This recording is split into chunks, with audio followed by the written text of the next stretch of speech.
చీమలు పట్టేసి చెట్టు చీమలు పట్టేసి ఆకులు కట్ చేసేస్తాను. ఆకులు కట్ చేస్తే మళ్ళీ కొత్తగా చిగురు వచ్చింది. వానలు పడుతుంది కదా, తలకర వానలో కొత్తగా చిగురు వచ్చింది. మన పండు వానలుగా ఇది కానీ పూత వస్తుంది మళ్ళీ కొత్తగా.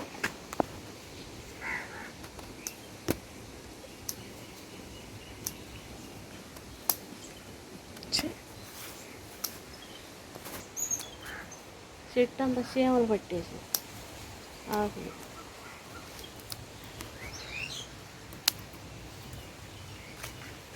ఇంకండి ఇట్టా ఉంది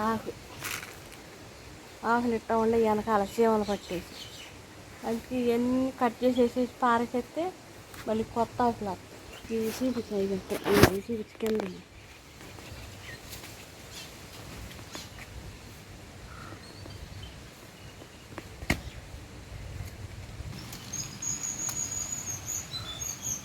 చూసారా చూసారట తెగులు వచ్చేసినాయి ఆకులకి.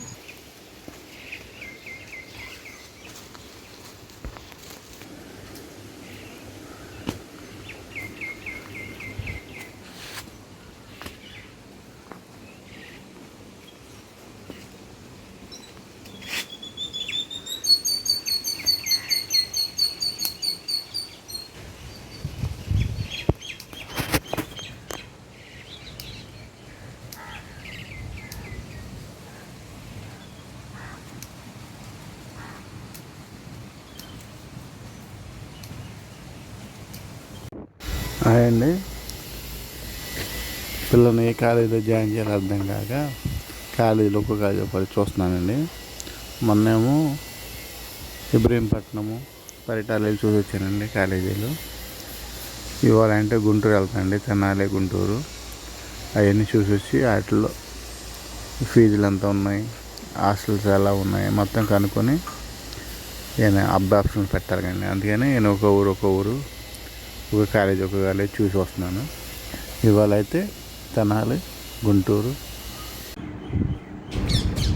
ఇవన్నీ పిచ్చుకుల్లాగా ఉన్నాయి. ఈ ఏం పక్షులు నాకు తెలీదు, పిచ్చుకులే కానీ పెద్దగా ఉన్నాయి. అక్కడ బియ్యం కడుగుతుంటే ఆ బియ్యం ఒలిగితే అవి తింటున్నాయి చూడండి పక్షులు. చూడండి జంటగా వచ్చినాయి, జంట పక్షులు తింటున్నాయి.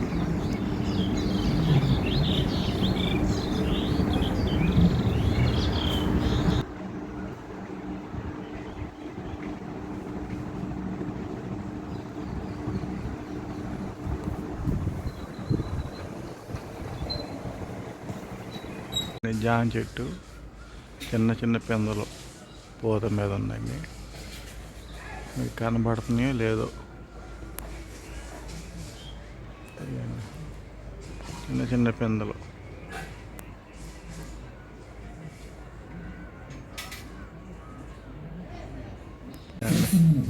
చెరుకు చిన్న మొక్క పెట్టామండి, చెరుకు తయారవుతుంది. సీతాఫలం, బొప్పాయి, పచ్చిమిర్చి, కొబ్బరి కాయలు తయారవుతున్నాయండి.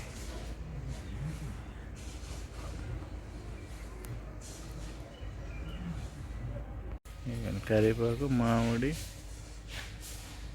ఇక మనం బీరకాయ గింజలు పెట్టారండి. మొక్కలు మొలిచినాయి బీరకాయ. ఎక్కడో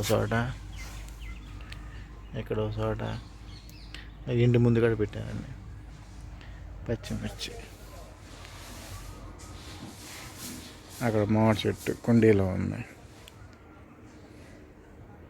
ఈ కాకరకాయ చెట్లు అయితే పోయిన సంవత్సరం గింజలు రాలి ఎక్కడ పడితే అక్కడ మొలిచినాయండి. ఇక్కడ పెట్టారండి. ఇదేమో ఇంటి ముందు తెల్లపూలు పోస్తాయండి, డెకరేషన్ చెట్టు అనుకుంటా.